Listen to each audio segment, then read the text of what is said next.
fenêtre. Le temps était délicieux. Les arbres, aux couleurs mordorées du jardin, frémissaient tranquillement sous une légère brise qui faisait danser les feuilles.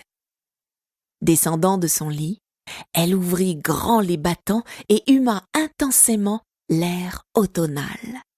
« Cathy, as-tu vu ce temps magnifique ? Oh, quelle belle journée !» Abigail passa la porte attenante à la chambre de Betty et sauta sur le lit de sa cousine. « Allez, lève-toi, tu ne veux pas aller courir dehors ? C'est notre journée de repos. Oncle Samuel nous laisse tranquilles aujourd'hui. Nous avons toute la journée pour nous amuser. » J'aimerais mieux commencer mes journées de repos par dormir un peu.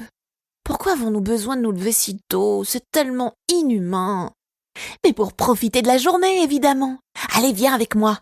Allons prendre notre petit déjeuner, ensuite nous irons jouer dehors.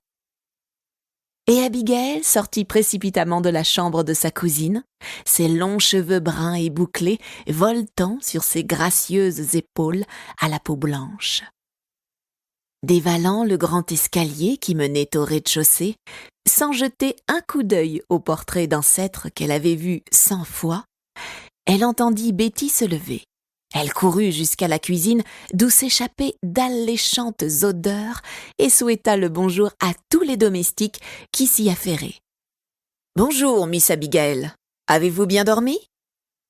demanda la cuisinière, une grosse dame joufflue à l'air frais et rose.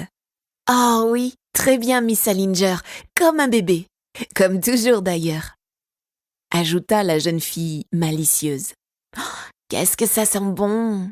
Que nous préparez-vous ? Tut. C'est une surprise, Miss, pour le souper. Et vous ne le saurez pas avant, ni ne goûterez à quoi que ce soit, » dit-elle en donnant un coup de cuillère sur la main d'Abigail, qui s'était approchée d'une grosse marmite et se préparait à y plonger un doigt. « Filez prendre votre petit déjeuner et courez vous amuser. » Riant, Abigail obéit avec plaisir à Miss Salinger. Quoi que la cuisinière prépare, ce sera un régal. Elle retrouva Betty attablée dans la salle à manger. La pièce avait quelque chose d'austère, avec toutes ses grandes bibliothèques vitrées, qui laissaient apparaître les tranches de livres anciens et précieux, ses icônes christiques et ses tapisseries guerrières. L'âtre en pierre de l'immense cheminée, noire de suie, faisait penser à une bouche dévorante, et les tapis qui recouvraient le sol n'égayaient en rien la morose pièce. L'immense table en chêne avait été dressée à un seul bout, et on aurait pu y ajouter une trentaine de convives sans que ceux-ci soient serrés. Le pain était chaud et embaumait la pièce. Les fameuses confitures de Miss Salinger leur mirent l'eau à la bouche. Les deux filles mangèrent avec appétit, sans parler. Puis, ayant terminé leur repas, elles se regardèrent et posèrent la même question. « Qu'allons-nous faire ?»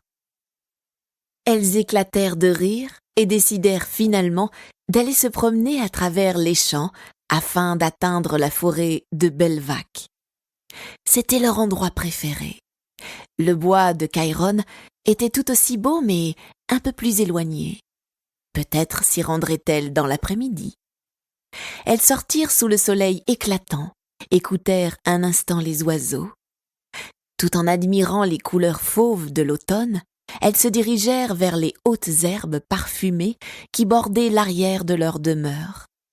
Bras dessus, bras dessous, les deux cousines bavardaient comme des sœurs, de tout et de rien, appréciant le plaisir d'être ensemble encore aujourd'hui.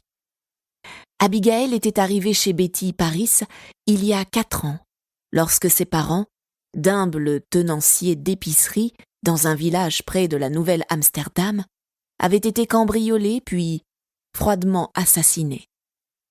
Fille unique, Abigail s'était retrouvée orpheline. Le révérend Samuel Paris, frère aîné de la mère d'Abigail, avait décidé de la recueillir pour que sa fille Betty ait une présence féminine. Sa mère était décédée à sa naissance. De plus, les deux enfants avaient le même âge. Pour continuer à écouter ce livre audio gratuitement, cliquez sur le lien dans la description et vous pourrez l'écouter en entier sans frais grâce à l'essai de 30 jours d'Audible.